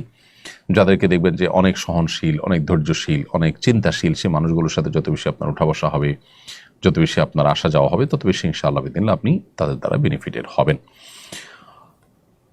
সেই সাথে আল্লাহ রাব্বুল আলামিনের কাছে আপনি দোয়া করবেন, যেমন আল্লাহ তাআলা কোরআনে কারিমে দোয়া শিক্ষা দিয়েছেন আমাদেরকে। আল্লাহ তাআলার কাছে সবর এবং ধৈর্যের জন্য আমরা কামনা করি। রব্বানা আফরিগ আলাইনা সবরা, হে আল্লাহ আপনি আমাদের প্রতি আমাদেরকে আপনি সবর দান করুন, সবর করার তৌফিক দান করুন। সেই দোয়া আল্লাহ তাআলার কাছে আমরা নিবেদন করব ইনশাআল্লাহ তাআলা। রব্বানা আফরিগ আলাইনা সবরা ওয়া সাব্বিত আকদামানা ওয়ানসুরনা আলাল কওমিল কাফিরিন, হে আল্লাহ আপনি আমাদেরকে সবর দান করুন। এটি কোরআন কারিমে দু জায়গায় আল্লাহ তাআলা উল্লেখ করেছেন। এক জায়গায় আছে রব্বানা আফরিগ আলাইনা সবরা ওয়া তাওফানা মুসলিমিন, হে আল্লাহ আপনি আমাদেরকে সবর করার তৌফিক দান করুন, বা সবর আমাদের কে দান করুন এবং আমাদেরকে মুসলিম হিসেবে মৃত্যুবরণ করার তৌফিক দান করুন। তাহলে দোয়াও আমরা আল্লাহ তাআলার কাছে করবো ইনশাআল্লাহ তাআলা। এরপরে প্রশ্ন হলো, মৈত্রী যাত্রা নামে নারীবাদীদের একটি অনুষ্ঠান হয়েছে। অনুষ্ঠানের আগে এর সপক্ষে তারা ব্যাপক প্রচারণা চালিয়েছেন। তাদের পেজে নানা ধরনের ফটোকার্ড প্রচার হয়েছে এবং অনুষ্ঠানেও নানা ধরনের ফেস্টুন এবং নানা ধরনের লেখাজোখা প্রচার হতে দেখা গেছে। সেগুলোতে যে সমস্ত বক্তব্য রয়েছে তা হলো, সম্পত্তিতে নারীর সমান অধিকার নিশ্চিত করো, নারীর শত্রু ধর্মীয় মৌলবাদ, ট্রান্স নারীরাও নারী, পাহাড় থেকে সেনা প্রত্যাহার করো, তারপর আমরা সবাই বেশ্যা চাই, আমাদের হিস্সা, এই জাতীয় কথা লেখা ছিল। এ ব্যাপারে আপনার মন্তব্য কামনা করছি। দেখুন, মৈত্রী যাত্রা নামে যে অনুষ্ঠান হয়েছে আমরা খুব নিবিড়ভাবে পর্যবেক্ষণ করে দেখেছি। এখানে আসলে নারীদের অধিকারের চাইতে এখানে যারা নারী নন, যারা ফেক নারী, তাদেরকে রিপ্রেজেন্ট করার চেষ্টা হয়েছে বেশ জোরালোভাবে এবং বেশ প্রকটভাবে। একজন নারী তিনি একজন পুরুষের সাথে ঘেঁষাঘেঁষি করবেন না, কোনো নারী সেটা চান না। এখন একজন আপাদমস্তক পুরুষ তিনি মনে মনে নারী, এই তথাকথিত মনে মনে নারী তিনি যখন নারীদের মধ্যে ঢুকে পড়বেন অথচ আদৌ তিনি পুরুষ, তখন সেটা নারীদের জন্য বিব্রতকর। অতএব এখানে যে সমস্ত নারীরা আসছে তারা যদি জানতেন যে তাদের মধ্যে এরকম ঢলাঢলি মাখামাখি করেছে এমন অনেক মানুষ যারা আসলে পুরুষ, তারা নারীর বেশ ধারণ করেছে মাত্র, সন্দেহাতীতভাবে তারা এখানে এটা জানলে আসতেন না এবং এটা শুনলে তারা অবশ্যই ক্ষুব্ধ হবেন। তাহলে তাদের সাথে এটা এক ধরনের প্রতারণা হলো। দ্বিতীয়ত, নারীদের অধিকারের নাম করে নারীদের জন্য যে মানুষের ভালোবাসা আছে, সিম্প্যাথি আছে, এক ধরনের পুরুষরা সেটা নেওয়ার যে আপনার প্রচেষ্টা, যেটাকে ট্রান্সজেন্ডার বলা হয়, সেটার মাধ্যমে সেটা এখানে হয়েছে অনেকখানি। অতএব এটাকে আসলে নারীদের অনুষ্ঠান না বলে এটাকে সমকামিতা প্রতিষ্ঠা এবং সমকামিতা সমাজে স্টাবলিশড করার যে আন্দোলন, সেটা বললে মনে হয় ভুল হবে না। এখানে নারীদেরকে শুধুমাত্র রাখা হয়েছে সামনে এবং তাদেরকে সামনে রেখে মূল কাজটা করার চেষ্টা করেছে। এবং সেখানে আমরা দেখেছি দেশবিরোধী স্লোগান, পাহাড় থেকে সেনা প্রত্যাহার করার আহ্বান সেখানে করা হয়েছে। এই যে পাহাড় থেকে সেনা প্রত্যাহার করা লেখা সেখানে টাঙানো হয়েছে, এটা রীতিমতো বাংলাদেশ রাষ্ট্রের অস্তিত্ব নিয়ে টান দেয় এমন একটি বিষয়। বাংলাদেশ পাহাড় যদি বাংলাদেশে অন্তর্ভুক্ত হয় তো সেখানে বাংলাদেশের সেনা থাকবে, সমস্যাটা কোথায়? এটা প্রত্যাহার করা দাবি যেখান থেকে উঠেছে তারা আসলে বাংলাদেশের স্বাধীনতার সার্বভৌমত্বের জন্য হুমকি কিনা বা স্বাধীনতার সার্বভৌমত্ব নষ্ট করতে চায় কিনা, এই জিনিসটি খতিয়ে দেখা দরকার। সকল ভ্রষ্ট বামরা এখানে একত্র হয়েছে এবং দীর্ঘদিন পর্যন্ত দেশে অ্যাক্টিভিজম করে যারা জনগণের অন্তরে চুল পরিমাণ কোনো স্থান পায় নাই, তারা এখানে আবারও বরাবরের মতো ধর্মকে তারা শত্রু হিসাবে স্থির করে ধর্মের বিরুদ্ধে তারা, অর্থাৎ ওয়ালের বিরুদ্ধে তারা মাথা ঠোকার চেষ্টা করেছে। তথাকথিত মৌলবাদী ধর্মীয় মৌলবাদ, এটাকে শত্রু হিসাবে আখ্যা দেওয়া, এটা মূলত ইসলামকে শত্রু হিসাবে আখ্যা দেওয়ার নামান্তর। কারণ ইসলামের ধারক বাহক যে ওলামায়ে কেরাম গড়পড়তায়, তাদেরকে যখন আপনি আঘাত করবেন এবং শত্রু মনে করবেন তখন সেটা ইসলামকেই আঘাত করার শামিল। বিধায় এই ধরনের আনুষ্ঠানিকতা বা এই ধরনের আয়োজন বাংলাদেশে খুবই উদ্বেগজনক। এটা এদেশের সকল ধর্মের মানুষের জন্যই উদ্বেগজনক, সকল নারীদের জন্য উদ্বেগজনক, সকল সমাজের সকল মানুষের জন্য উদ্বেগজনক। এখানে যে আপনার খুব বাজে একটা আপনার স্লোগান সম্বলিত লেখা প্লে কার্ড আমরা দেখতে পেয়েছি, যে নিজেদেরকে সেখানে বেশ্যা বলা হচ্ছে, নাউজুবিল্লাহ। খুবই দুর্ভাগ্যজনক যে এগুলো থেকে আমাদের বাচ্চারা কি শিখবে। এই আয়োজন থেকে নিশ্চয়ই আমাদের বাচ্চাদের মনস্তত্ত্ব, তাদের চিন্তা ধারা এগুলোর মধ্যে বাজে জিনিস ঢুকবে এবং এটা আমাদের সমাজের জন্য সব মিলিয়ে ক্ষতিকর। বিধায় সরকারের সংশ্লিষ্ট মহলকে আমরা বিনীতভাবে নিবেদন করতে চাই, এই জাতীয় অনুষ্ঠান যেন ভবিষ্যতে করতে না পারে, তারা যেন দায়িত্বশীল ভূমিকা রাখেন। একটি ভিডিও ভাইরাল হয়েছে, এক প্রবাসী বাংলাদেশে সৌদি কফিলের জন্য সান্ডা ধরেছেন। প্রশ্ন হলো, সান্ডা খাওয়া জায়েজ আছে কিনা? সান্ডা একটি সরীসৃপ জাতীয় প্রাণী। এটি ছোট টিকটিকিও পোকামাকড় শিকার করে। দেখুন, সান্ডাকে কোরআন এবং হাদিসে দব বলা হয়, বর্তমানেও আরব দেশগুলোতে এটাকে দব বলা হয়। তো এই দব সম্পর্কে 3 ধরনের হাদিসই আছে। কোনো কোনো হাদিসে নিষেধাজ্ঞা সাব্যস্ত হয়, কোনো কোনো হাদিসে এটার অনুমোদন সাব্যস্ত হয়। বিভিন্ন রকমের হাদিসই কিন্তু রয়েছে। সাহাবা একরাম সান্ডা খেয়েছেন এরকম হাদিসও রয়েছে। আবার নবী করিম সাল্লাল্লাহু আলাইহি ওয়াসাল্লাম সান্ডা খেতে নিষেধ করেছেন সেরকম হাদিস আছে। যেমন সুনানে আবু দাউদের একটি হাদিস রয়েছে যেটি বর্ণনা করেছেন আব্দুর রহমান ইবনে শিবল। তিনি বলেছেন যে রাসূল আকরাম সাল্লাল্লাহু আলাইহি ওয়াসাল্লাম নিষেধ করেছেন, নাহা আন আকলি লাহমিদ দব, দবের গোশত বা সান্ডার গোশত খেতে তিনি নিষেধ করেছেন। এরকমটি সুনানে আবু দাউদে বর্ণিত হয়েছে এবং হাদিসকে হাফিজ ইবনে হাজার আসকালানী রাহিমাহুল্লাহ হাসান বলেছেন। আবার একইভাবে আমরা দেখতে পাই যে ইমাম ইবনে হাজাম এবং ইমাম বদরুদ্দিন আইনী রাহিমাহুল্লাহ, ইমাম শাওকানী রাহিমাহুল্লাহ সহ অন্যান্য ওলামা ইকরাম বিশুদ্ধ বলেছেন। এরকম একটি হাদিস সুনানে মুসনাদে আহমদে বর্ণিত হয়েছে যেটা আব্দুর রহমান ইবনে হাসানা বর্ণনা করেছেন। তিনি বলেছেন, আমরা নবী করিম সাল্লাল্লাহু আলাইহি ওয়াসাল্লামের সাথে একটি সফরে ছিলাম এবং এক জায়গায় আমরা অবতরণ করলাম। সেখানে প্রচুর পরিমাণ সান্ডা ধরা পড়ছিল। তখন সেই সান্ডাগুলো আমরা ধরলাম এবং জবাই করলাম। জবাই করার পর এটা পাতিলে যখন রান্না করা হচ্ছিল, রাসূল আকরাম সাল্লাল্লাহু আলাইহি ওয়াসাল্লাম বের হলেন। বের হয়ে বললেন যে বনী ইসরাইলের কিছু লোক তারা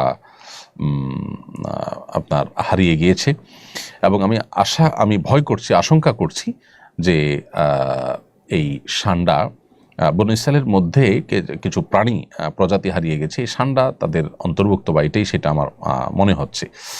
তো এখানে নবী করিম সাল্লাল্লাহু আলাইহি সাল্লাম এই প্রাণী অর্থাৎ সান্ডা খাওয়ার পর তিনি নিরুৎসাহিত করেছেন। হাদিসের শেষের দিকে সেটি রয়েছে। আব্দুল্লাহ ইবনে আব্বাস রাদিয়াল্লাহু তাআলা আনহুমা থেকে বর্ণিত একটা হাদিস সহিহ মুসলিমে বর্ণিত হয়েছে। তিনি বলেন যে নবী করিম সাল্লাল্লাহু আলাইহি সাল্লামের কাছে হাদিয়া হিসাবে কিছু জিনিস পেশ করা হয়েছিল, এর মধ্যে সান্ডাও ছিল। তো নবী করিম সাল্লাল্লাহু আলাইহি সাল্লাম সেখান থেকে খেয়েছেন। এরকম সব কিছু খেয়েছেন কিন্তু সান্ডাটি তিনি খান নাই, এটা তিনি বাদ রেখেছেন।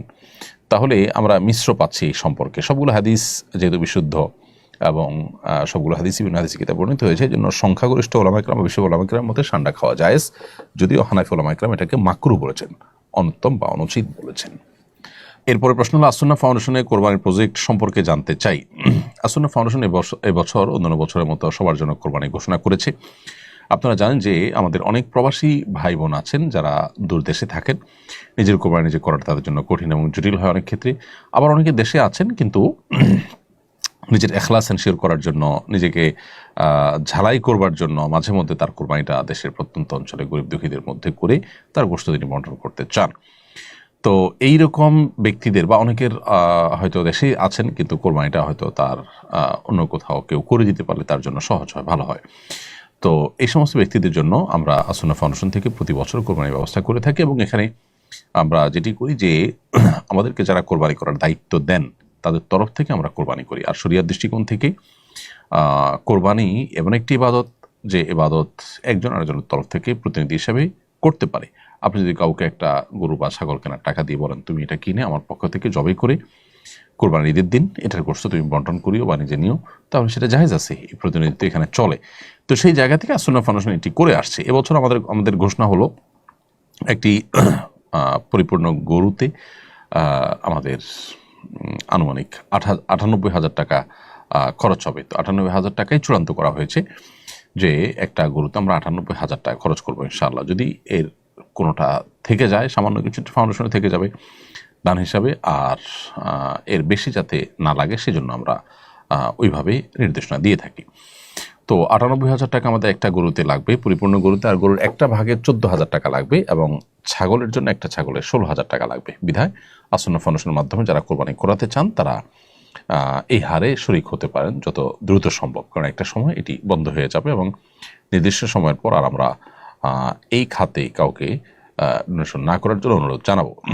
এবং এই কোরবানি পশুগুলো আমরা দেশের প্রত্যন্ত অঞ্চলে, বিশেষ করে উত্তরাঞ্চলে গরিব এলাকাগুলোতে আমরা কোরবানি করে তার গোশত বিতরণ করে থাকি। এরপরে প্রশ্ন হলো, আরব আমিরাতে আমেরিকার প্রেসিডেন্ট ডোনাল্ড ট্রাম্প গেলে আমিরাতের মেয়েরা খোলা চুলে নেচে তাকে স্বাগত জানায়।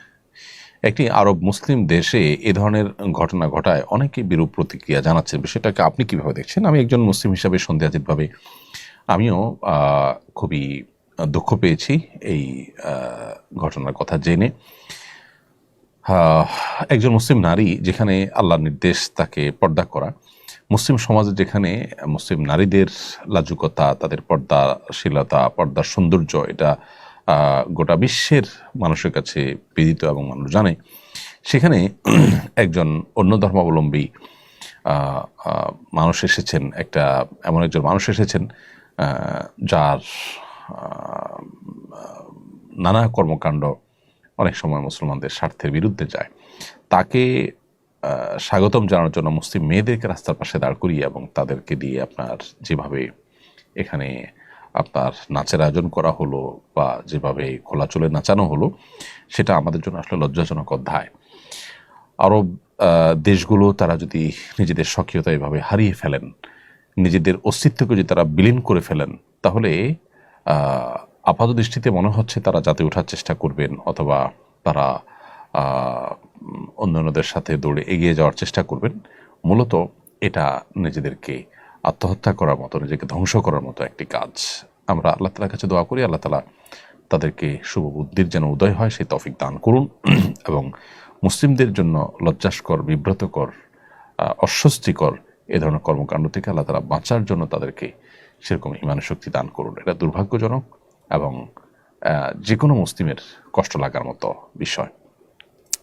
আমি একজন কলেজ শিক্ষার্থী। যে কোনো মাসে 3 দিন অনুপস্থিত থাকলে ভর্তি বাতিল হয়, তবে শুধু অসুস্থতার অজুহাত গ্রহণযোগ্য, কিন্তু বাস্তবে নানা যৌক্তিক কারণে অনুপস্থিত থাকতে হয় যা কলেজ মেনে নেয় না। তাই বাধ্য হয়ে আমাকে প্রায় মিথ্যা অসুস্থতার কথা বলে ছুটি নিতে হয়, এমনকি গার্ডিয়ানকেও মিথ্যা বলতে হয়। এটা কি জায়েজ? প্রথম কথা হলো যে কলেজ কর্তৃপক্ষের উচিত বাস্তবতা উপলব্ধি করা যে একজন শিক্ষার্থী তার অসুস্থতা ছাড়াও সারা বছর আরও বিভিন্ন প্রয়োজন দেখা যেতে পারে। বিধায় আইন বা নিয়ম যদি এমনভাবে করা হয় যে শিক্ষার্থীরা বাধ্য হয়ে সেটিকে লঙ্ঘন করে এবং মিথ্যা বলবে, তাহলে সমাজে সত্যের চর্চা কীভাবে বাড়বে? এই বাস্তবতা তাদের উপলব্ধি করা দরকার এবং এটার অপশনটা রাখা দরকার। এটা যাতে কেউ অসৎ ব্যবহার করতে না পারে, তার জন্য যথাযথ নিয়ম থাকবে, যথাযথ প্রিন্সিপাল থাকবে, সেটা ভিন্ন কথা।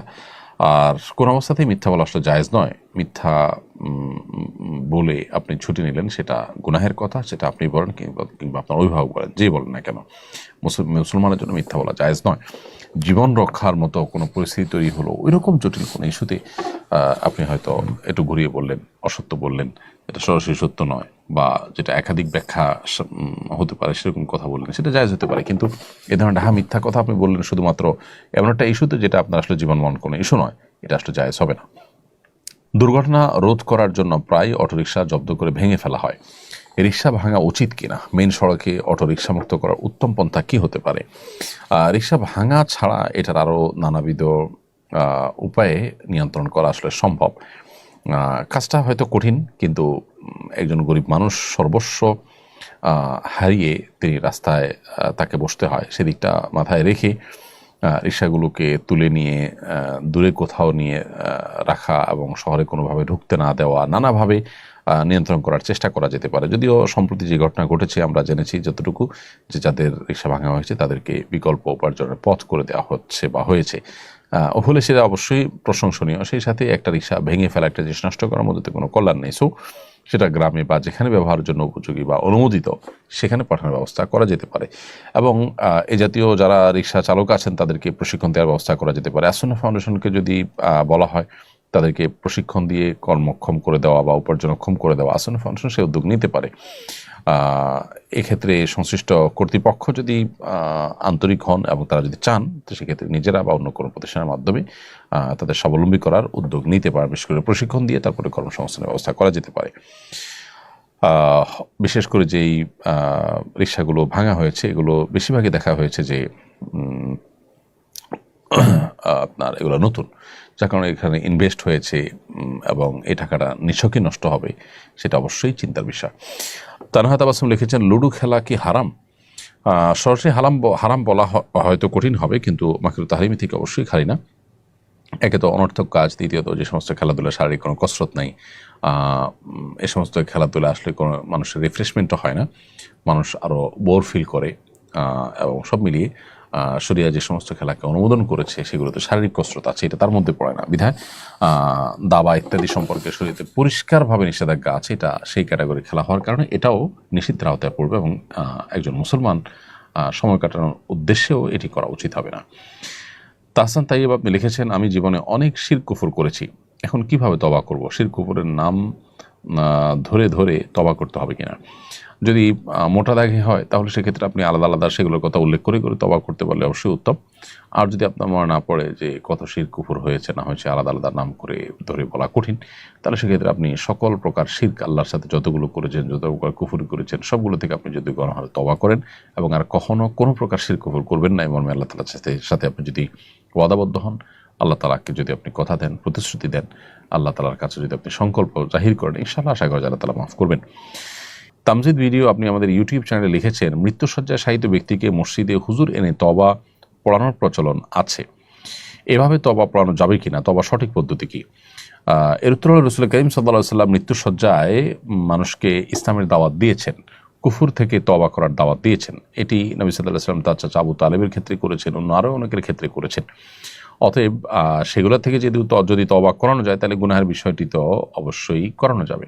কোনো পাপাচার থেকে, অন্যায় কাজ থেকে কোনো ব্যক্তিকে মৃত্যুশয্যায় তওবা পড়ানো যেতে পারে। তবে হ্যাঁ, একেবারে মৃত্যুর আলামত প্রকাশ পেয়েছে, সর্বশেষ পর্যায়ে চলে গেছে, এরকম পর্যায়ে আসলে আর তওবা গ্রহণযোগ্য হয় না, সেটি ভিন্ন বিষয়। আর যেহেতু রাসূল আকরাম সাল্লাল্লাহু আলাইহি ওয়াসাল্লাম তওবা পড়েছেন, অতএব কোন আলেম ওলামা যদি তওবা পড়ান সে অর্থে এটি জায়েজ আছে ইনশাআল্লাহ তাআলা। মোহাম্মদ বাবলু মিয়া আপনি লিখেছেন, হিংসা কিভাবে ছেড়ে দিব? যার ভেতরে বিন্দু পরিমাণ হিংসা রয়েছে সে তো জান্নাতে প্রবেশ করতে পারবে না, সুতরাং হিংসা কিভাবে ছাড়া যায়? ভাই বাবলু মিয়া, হিংসা ছাড়ার জন্য যার প্রতি হিংসা হয় তার জন্য আপনি দোয়া করবেন, দেখবেন আপনার হিংসা কমে যাবে। আবার আল্লাহ রাব্বুল আলামিনের কাছে পানা চাইবেন, আল্লাহ যেন অন্তরকে সকল অন্তরের যে ব্যাধি আছে সেগুলো থেকে হেফাজত করেন, ইনশাআল্লাহ তাআলা আপনাকে মুক্তি দান করবেন।